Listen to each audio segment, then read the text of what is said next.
Welcome to the Futures Here special series hosted by Creative Brands.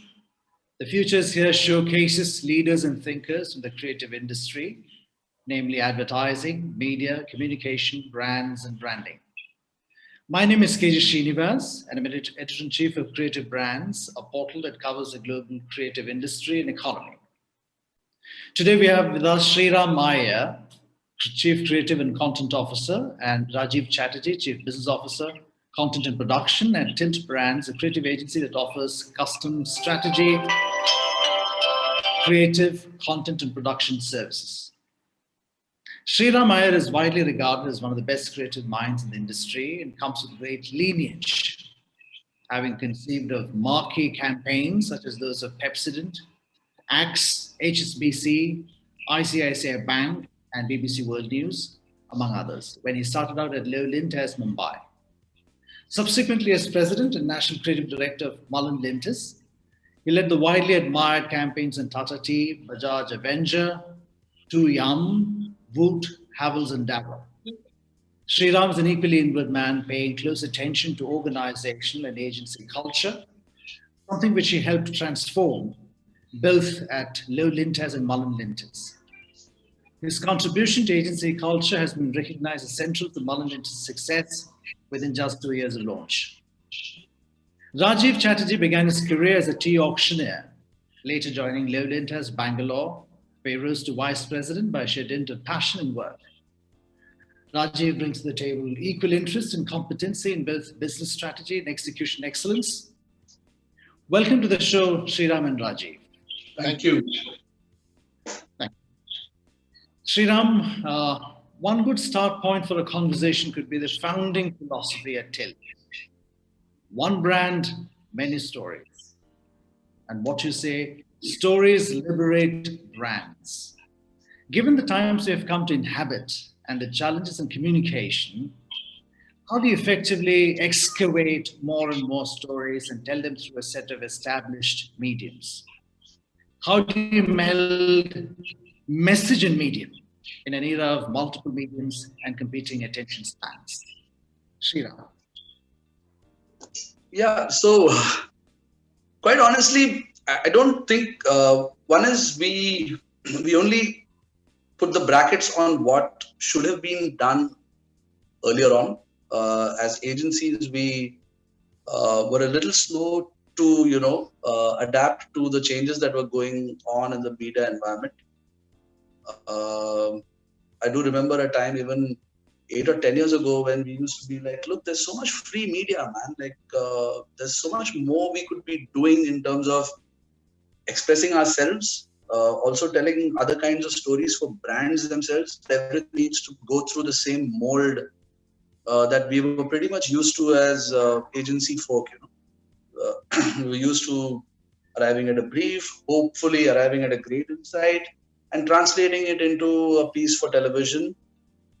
Before that, print was big, so we did that for print and radio. And then suddenly we were sitting on just almost everything that you can imagine slightly differently was media for you. Starting from your WhatsApp status and your Facebook, what's on your mind, everything is media. And you can't be saying the same story in the same manner across different media vehicles is the only understanding we arrived at, or we rather embrace that truth, I think. So in our heads, it was liberating to know that there could be more than one way to tell a brand story. Let's not go jump into coming up with an idea for TV alone. Let's look at an idea for what it is, and then see if there are littler, sort of more kaleidoscopic ways of cutting it. The only science that I think we rely on now applying to that storytelling is, and it's a bit of a chicken and egg, you can do the storytelling and decide which media it should sit on, or you can just look at that beautiful media environment and say, look, this brand deserves to make its presence felt across all of these media vehicles available. I would say media. Let's arrive at a big idea that is truly so big that it doesn't rely on a particular form. Like so today I have my learning curve in terms of understanding how this works, and it's still a little bit of it's a long journey, but man, it is possible to, an idea is truly big only if you can tell that story across any media vehicle that's available to you. So what is a big idea for me has today changed from, hey, it's a great script is possible, a great TV film is possible on this idea, therefore it's a big idea, is how we used to think. I don't think that way anymore is the only big change I've made in my head. It's big if it's possible to tell the story irrespective of medium and format. And so we arrived at OBMS as just some kind of nomenclature for it within our world, saying, look, just like people are not one-dimensional, brands are also not one-dimensional. I am a different Shriram for different people in different circles. A brand can also be different for different circles of target audiences and cohorts. So it started like that, and it's, at least this thinking has allowed us to, experiment with form. Like there's no, it's not limited by just the few available media options that used to be our predicament earlier on. We used to thrive in it and say, wow, what an opportunity to do a film. I'm not so terribly excited about just the film anymore. I'm just saying, take an idea and do like 10 things with it. There's so much out there to do justice to it. So yeah, that is OBMS really in a garbled sort of way. But it's liberating. I think the most important thing is it's creatively liberating, and a lot of younger people, I think, who at one point vacated the advertising business will come back if OBMS, the way we are imagining it, becomes a thing, because then it's exciting, it's current, and it's always designed to be current. It's not going to become a thing of yesterday. So it's because it's based on the fact that it's going to keep changing. Shriram, how well is this understood in the industry? How well is it understood by brands themselves? Is it being taught in advertising schools, this differentiation that one size doesn't fit anymore across? I'm not so sure it's being taught, but I have a feeling that it's an inevitable understanding that agency folk are coming to. Like it's there is no way of moving forward if you don't start to implement. You can call it whatever. It's not a patented a tool or a it's not a piece of machinery that we own. It's only an understanding that we have chosen to call as this for ourselves. That understanding is critical, is for everyone as they go along. And maybe if you're a more malleable, an agency with more flexibility, and you can quickly keep changing the pieces around, you'll be able to do it more effectively. But if you're part of a very monolithic, large network agency type structures, these things take a while to permeate the system and become a culture. In the end, it's not a science. It should be a culture only, because it is still a creative business. And just like we can live and breathe one or two ways of storytelling, we should be able to live and breathe another 15. It's going to have to be that organically implemented only, because it's not a physical tool. It's a way of thinking. Right. Yeah. And is it academically something that's being taught? I'm hoping that there are, if there are universities and places that are in touch with current realities, I'm sure that in their own ways they are probably seeding it. It's inevitable. It's inevitable, and it's necessary as well. It is absolutely essential to be relevant. Right. Rajeev, you have a tilt launched earlier this year, Studio T, whereas you say the objective is to solve, I quote, to solve the challenges of creative asset conformity, quality, and efficiencies that brands face when they engage with multiple specialists. Rajeev, could you shed more light on the idea of creative asset conformity?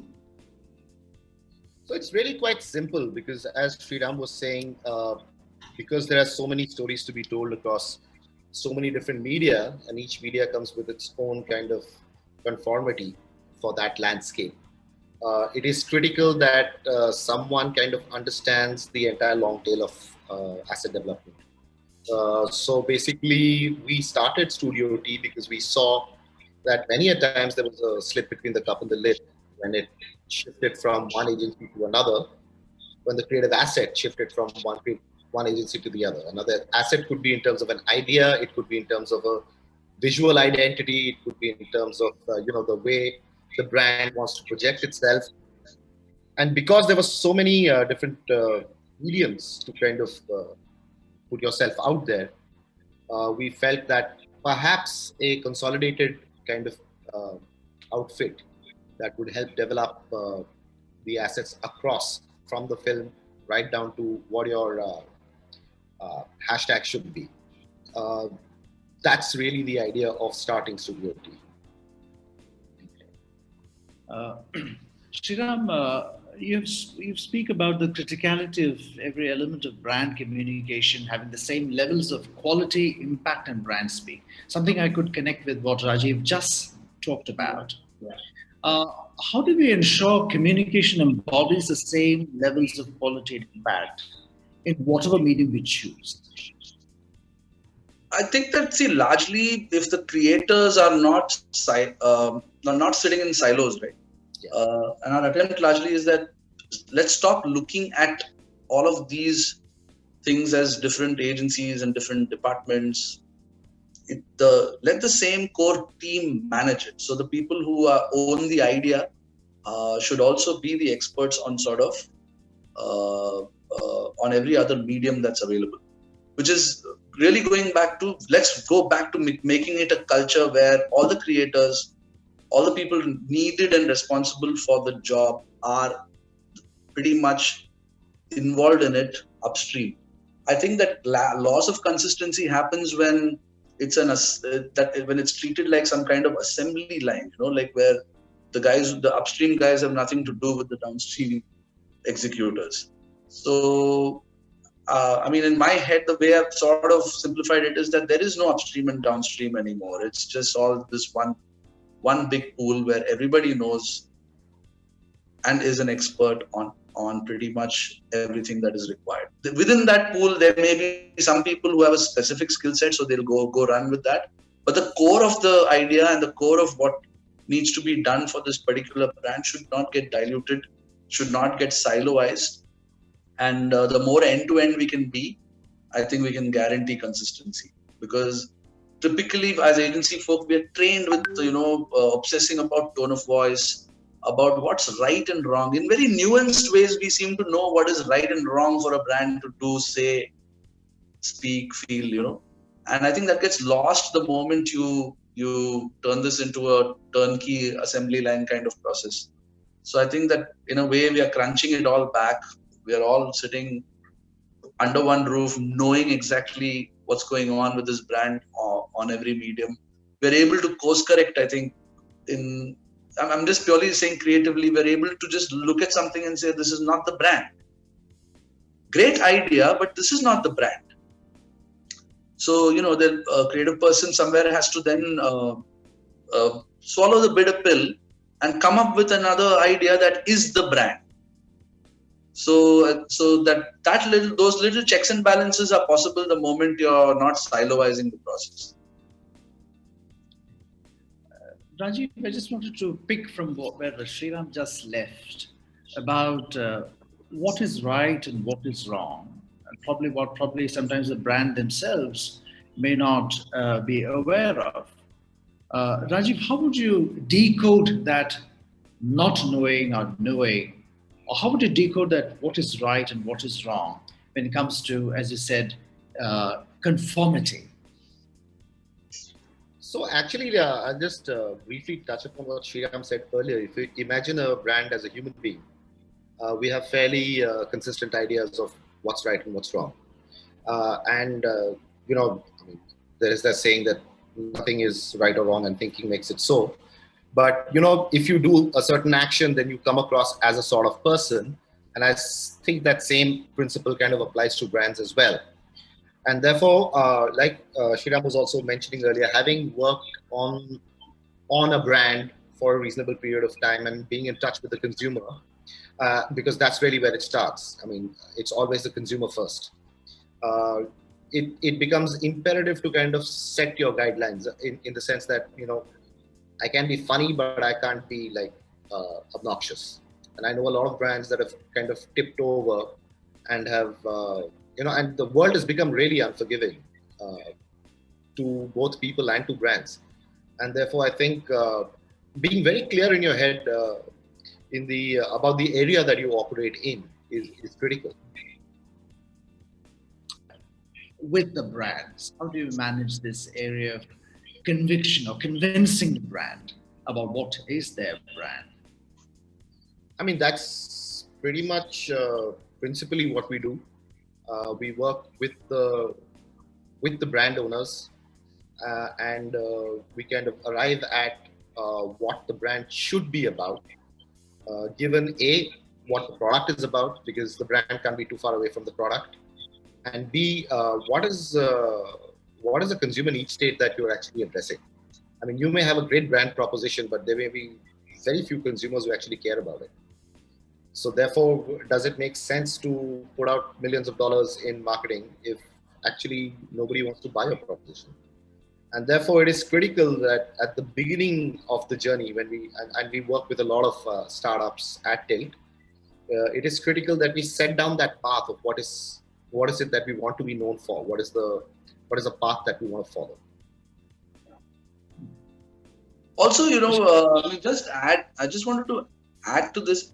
See, responsible brand custodians at the client end, they seem to intuitively, at least we meet a lot of them who intuitively seem to know what their brand should be about. And very subtle things about tonality and pitch seem to be coded into the brand managers also. Except that in execution, when you take a leap, right, we need to just sort of make sure that it's in sync with what he already knows or what he is sort of secretly propounding. Because the one thing the manager can't do is he can't execute. He has a vision, but he's relying on us to execute it, right? Like, I mean, I used to think that we are the ideas guys, and I'm quite convinced now that we are just doing an idea on an idea. Like there's a marketing guy who's sitting on an idea. He just needs a voice that is responsible enough to be in sync with what he already, I think, knows the brand is about. He just needs someone to articulate it for him. I think that us taking the entire credit for it is also wrong. Yeah, I always say it takes a great client to buy a great campaign. It's impossible to buy a great campaign without a really sharp marketing mind on the other side of the table. It's fascinating because I've seen on occasions when as he's struggling to form those set of words to explain what he already knows, if you sort of preempt it for him, he's just excited. It's like we stole the words out of his mouth. That yes, this is what my brand is about. All he did was he struggled to say it, and we said it for him. It's probably just that. One quick question to that: where does the consumer fit in? And we talk about co-creation along with the consumers. I mean, a lot of those big brands do that, be it Unilever or IKEA. Where do we fit in the consumer? Where do we get in his or her perspective in designing an experience or designing a product? I would feel that that's at the very core of why we do any sort of marketing. Because there is something in the consumer's head, and you have to do the due diligence to find out where that's headed and how your product can kind of address that. I think that's most fundamental to the business that we're in. And therefore, like I was saying earlier, if you have a great product that you think is a great product and a great marketing plan that you believe is a great marketing plan, there are enough and more chances that the consumer will say, I don't need this. You've got it all wrong. And there are enough examples in marketing within India and abroad where, something that seemed like a great idea to the marketeers and the agency folk and all of those people kind of creating it, actually was a disaster when it went into the market. Because consumers said, hey, I don't want that. Thank you, but no thanks.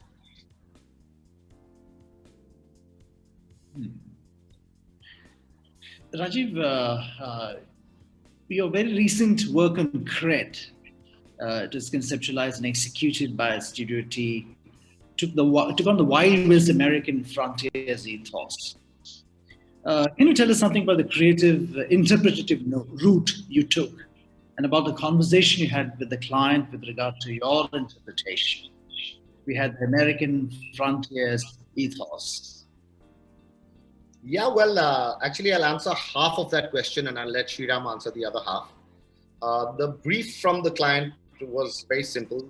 The product is aimed at people who own credit cards. And that's, as you would know, a very, very minuscule part of our population. And the vision was to kind of make it an aspirational kind of a members only sort of brand. And therefore, the path to where the advertising was heading was fairly clear. It's not that we kind of went into it thinking we have to make a Wild Wild West kind of commercial. But I'll let Shriram kind of explain more on that. Yeah. No, so there was this on the one hand that let us therefore commit to a well-traveled, let's say, or international kind of internationally exposed audience. Let's attempt a story for that. And I remembered an incident in my life where I'm traveling on a highway somewhere in the US, and I bump into a fellow Indian who's settled there running a store. All of us may have seen it. The de-glamorized version of the story is this, which is you bump into another fellow Indian successfully running a store somewhere abroad. And there is a bit of joy in that. And the idea that we already had was Cred wanted to own this position, saying it pays to be good, because if you're good, if you're one of those conscientious credit card using customers who believes in paying bills on time and all of that, you're bound to get rewarded, and which is what Cred does. It rewards you for promptly making payments. On the other hand, there was this old story I'd heard about a store somewhere in New Zealand, I think, that doesn't have anybody running the store. All it has is a jar at the counter. The customer walks in, picks up what he wants, and puts whatever money he thinks is the value of the product he's picked up into the jar and goes away. And then it's unmanned. There is no CCTV, and yet fundamentally people are good and they don't cheat. Was an interesting sort of subtext available, or I hope that it's true.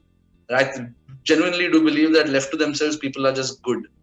So we just married these two elements, that little experience of bumping into a fellow Indian and the jar at the store counter, and arrived at this story. And then RAJIV CHATTERJEE had this brilliant idea that, the guy who runs the store needs to be Jackie Shroff.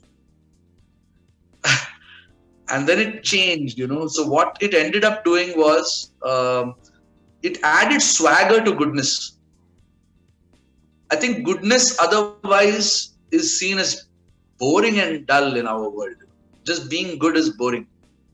But what happened was, and what conscious decision we took creatively is, let's attempt goodness with swagger. And that's really how that entire look, that old slightly retro feel, store in the middle of nowhere, American highway, Jackie Shroff, big boots, serpent boots, yes. All those ingredients sort of fell in place. But true. Yeah. I think the thing was that when you think of the good guys, you think of side partying and, buttoned up right till here. And we says, the good guys wear, the fanciest sunglasses. They can wear a cowboy hat. They can go on this wild ride. You don't have to be a bad boy for that. I mean, they have just as much swagger, and that's what we wanted to kind of put out there.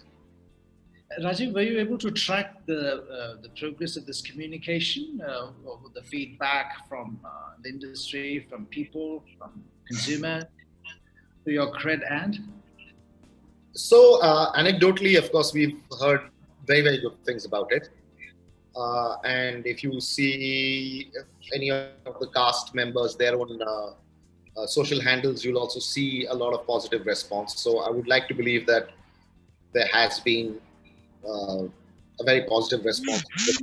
Of course, it was a far lower key commercial than some of their previous work, and therefore I'm not sure as many people saw it. So apples to apples, I don't know what was the impact of this particular commercial because I don't have the media figures for that. But if you look at any of the social handles, it's all positive. It's all great, and everybody's really happy to see Jackie Shroff back. See, the other interesting thing is these are also founders and marketers who are breaking every rule we used to, stick to, like a tonality shift. They are not afraid of it anymore. So here's a case in point, right? Like the work they did for IPL, through IPL, with those commercials that involved Govinda and Madhuri Dixit. The tenor of it is completely different from what we subsequently did. And we are realizing that there's room for that too, so that being very purist is also out of the window today. There is a whole new thought process that doesn't believe in a consistent voice. Then there will be the brands that will only be consistent. So nothing is, all the rules are just fading away as we move forward. We were surprised. It took us a while because we would like to think of ourselves as purists and all of that. Come on, a brand has to speak the same voice and must have the same nature of storytelling and all of that. On television, here's a brand that goes and does two extremely different styles of storytelling. And apparently both, there's room and both are working and both are successful and loved. I mean, only time will tell now when it all adds up what wonders it did. But it's quite shocking in one way and pleasantly so. Shriram, a slightly longer question to you. So in this essay you wrote in 2019 of January, you say, we live in a time when brand loyalty is probably at its weakest. However, content that evokes emotion, stirs of discussion, generates social commentary is still king and can still create loyalty. Given the way today consumers are consuming content and making decisions in purchase, marketers are beginning to realize that advertising content today cannot be that one magical coin that you insert into a slot machine. So before we address the substantive part of the question that content is king, anyway, the operative part is critical. The brand loyalty has been the weakest. Something probably also aggravated during the current year. Yeah. Shriram, what is ailing brand loyalty and how could we address it from the content perspective? One is, I think that people are also spoiled for choices today. When people are getting on e-commerce and things like that, they're looking for deals, and so that has changed the landscape fundamentally. There is a increase in the deal-seeking mentality of people, and I think the more you think deals, the less you think brand. You're just looking for a great deal, and then it becomes a shoe is a shoe is a shoe. And in that environment, I think even the big brands struggle because suddenly that whole perception of what a brand means to me has really gotten diluted. Why is content going to be the answer to this? In my head, content is your conduit to loving a brand, and brand love is still something that we can put a big premium on.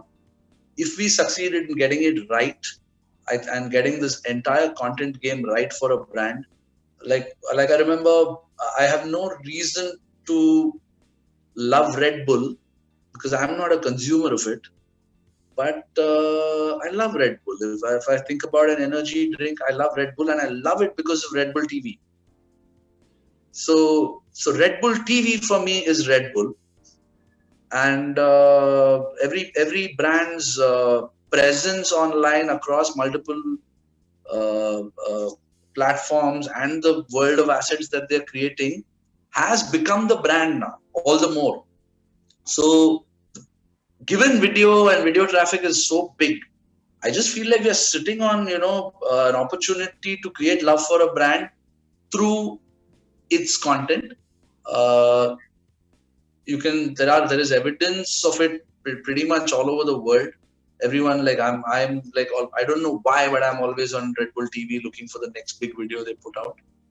And they've created a personality, they've created a character, and that's something, and it's pretty much unshakable. Like now that those videos and the imagery that they've created occupy my mind space.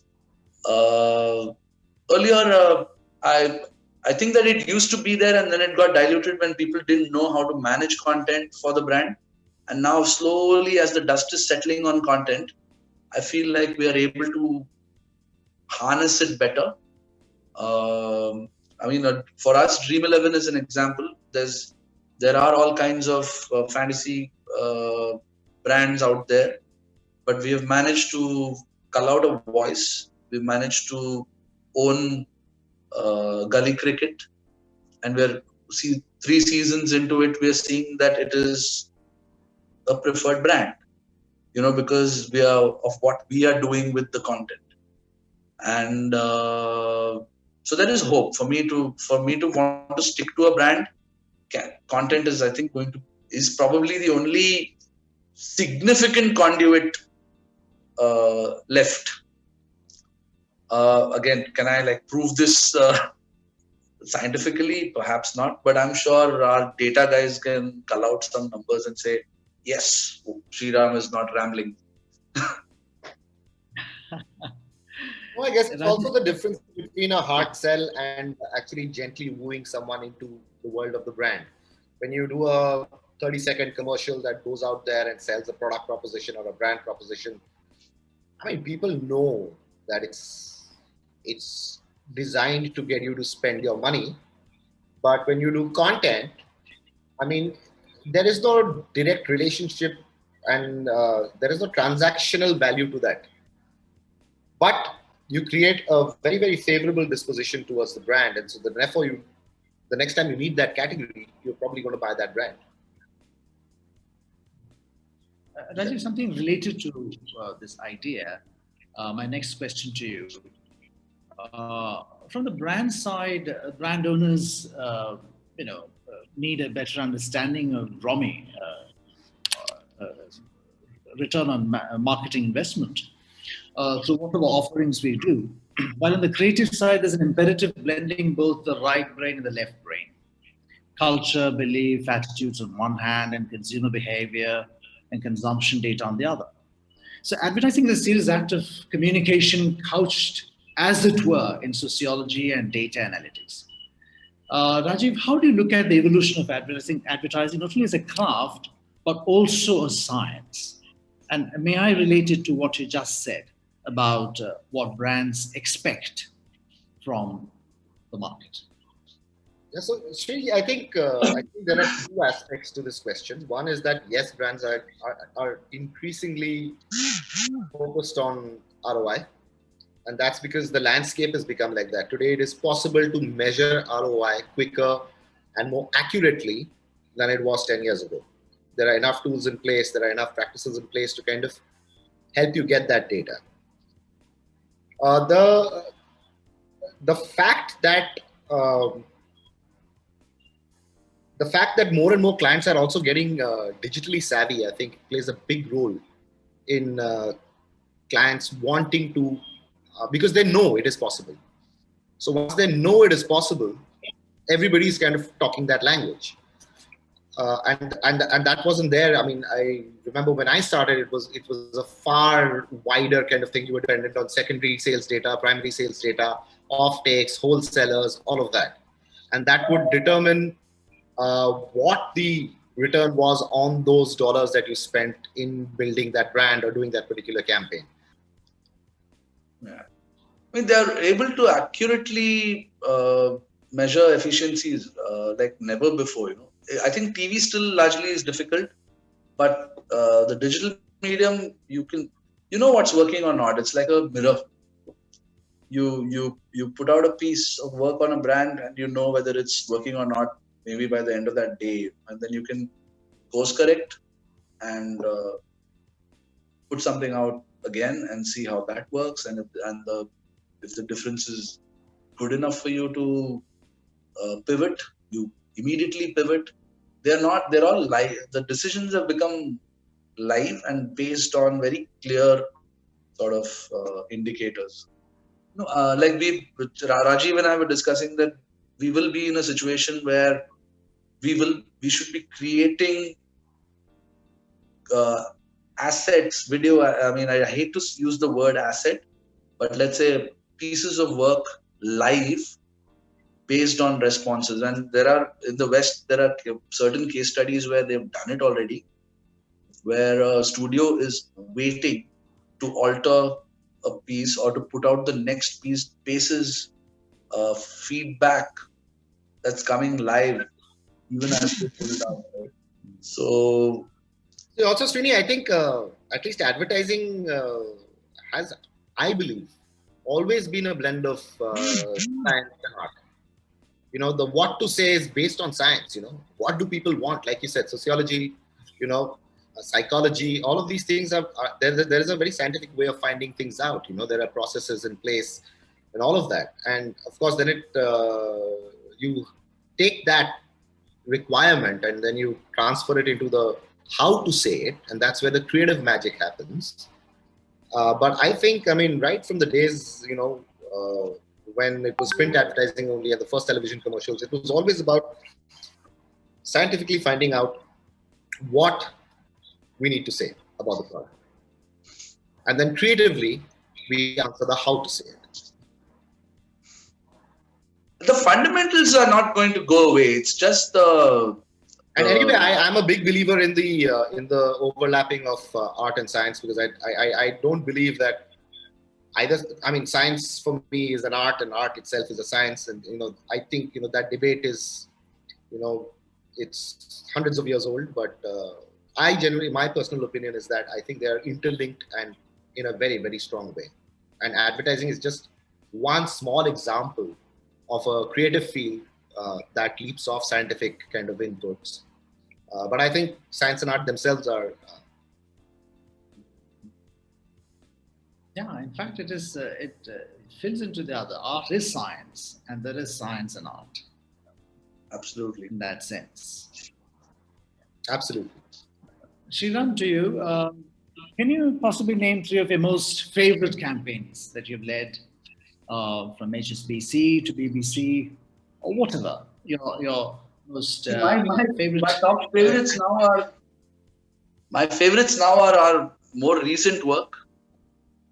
Okay. I really truly love work on Dream 11. I particularly like what we are doing on Flipkart. I don't know if you've seen some of it. We did something quite cool called Super Coins recently. It was different. It was the same but different, so I like it. We are currently in the midst of doing some little things for levers, which is also nice. Yeah, but from my older work, I still like what Pepsodent. I still love BBC. I still OLX was close to my heart. I still think that some things are very close to your heart. Havells is like too close to my heart. I don't need to work on it for the rest of my life to continue to be in love with that work. I could identify with those stories a little more.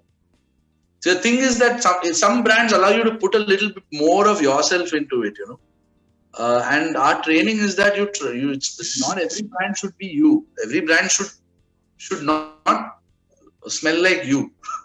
The brand. So, but some brands allow you the opportunity to put a lot more of yourself into it.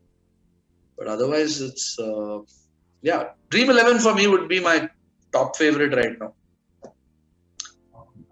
From our own stable of work, and then of course there's great work that other agencies do, which we keep seeing, and I think there's a thin line to walk where you would want to put something more of you into the campaign.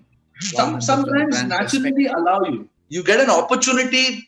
Some brands just allow you to, dig into your memory. Like for me, all of Dream 11 is so beautiful because it takes me back every time to our cricket playing days as kids. Every incident is something that has happened to one or more of us in the agency, like while playing cricket. So it's easy, it's a deep well to draw from, and it keeps coming. The stories keep coming, and you've been through each of those ads yourself in real life, so it feels nice. On the business side, much has been spoken about it, but what to your mind are the emerging contours of the client-agency relationship, given the times that we have come to inhabit lately? What are the emerging contours? So I think, Srini, more than ever, I think clients are looking at a rock solid partner. And I think a lot of the efforts that we've made to kind of partner them across the marketing funnel comes from the fact that because at their end, there is one custodian and they would like to actually, if you are not worried when your client is worried, then you're not the right agency.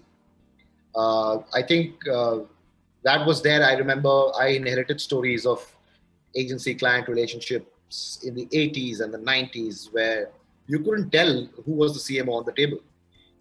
But I think those times are now coming back. I think there are also a lot of newer clients who are founder-led, would also like to constantly jam with you to evolve maybe sometimes the product itself, and not just the brand. And I think that partnership and having a very strong point of view on your client's business and your client's marketing efforts is critical now.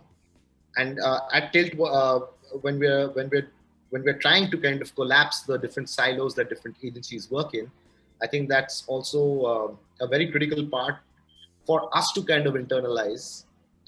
And so Shriram and I are, basically a hotline away from almost all our clients. To anticipate this point that Rajeev just said and make this the last question for Shriram, you have paid a lot of attention to agency culture, and you continue to do that. Tell us about the salience of the idea of agency culture, which I think very closely relates to what Rajeev just spoke about. Sorry, can you just repeat that? Failings, did you mention? I didn't catch what you said. No, the salience of agency culture, the importance of agency culture within the agency. See, I'll just do this through an example. This entire year of, and luckily we are in our third year. So 2 years we were all like this bunch of people where we all knew what each one of us was going through. We all knew what briefs were live. We all knew who was stuck where. And then this crazy pandemic happened and we all started working from home. And we said, hey, work from home is, just like COVID has forced digital transformation. Maybe work from home is the way forward. Except that now when we came back into office after a whole year, and there is no substitute for that, at least in our business. Maybe the IT guys, maybe someone else, any other industry in this whole world can afford to work from home. I just don't think that there is any substitute for the bunch of people coming into a workplace every day and attacking problems every day. And banter is hugely underrated, I think. I don't think that, I think this business is still about great quality banter, We're not saving the world. We're not doing anything terribly significant. It's a job like any other. And but the process requires for people to be genuinely on point, enjoying it, and sort of being a little on the ball and having somebody to just quickly bounce it off to check if they're on the right track. And this whole like exchange of ideas is oral. It's still a very primitive culture, I think. Despite all the advances that we may have made, it's still, we thrive on this whole primitive form of talking to each other and exchanging ideas. Right. And it grows, and then like everyone's personality is out there. The workplace becomes like this beautiful bubble of happiness and wit and all of that, and that becomes your culture. It's no major thing, as long as some good human beings are coming in, not bringing some extra baggage and insecurity into the place. We are going to be good at what we do. I think it's happiness is the culture of an agency. There is no other, and banter is the only way to arrive at big ideas. If you boil it down, it's just that. Of course, it is a science, and of course, due diligence and big data and all of that has come into our lives. In the end, culture is still a few people sharing dabbas. Thank you very much. You've given us a tagline: banter is of the essence, ultimately. Absolutely. Good banter. Yeah. And if you Banter is good severely people on board, yeah.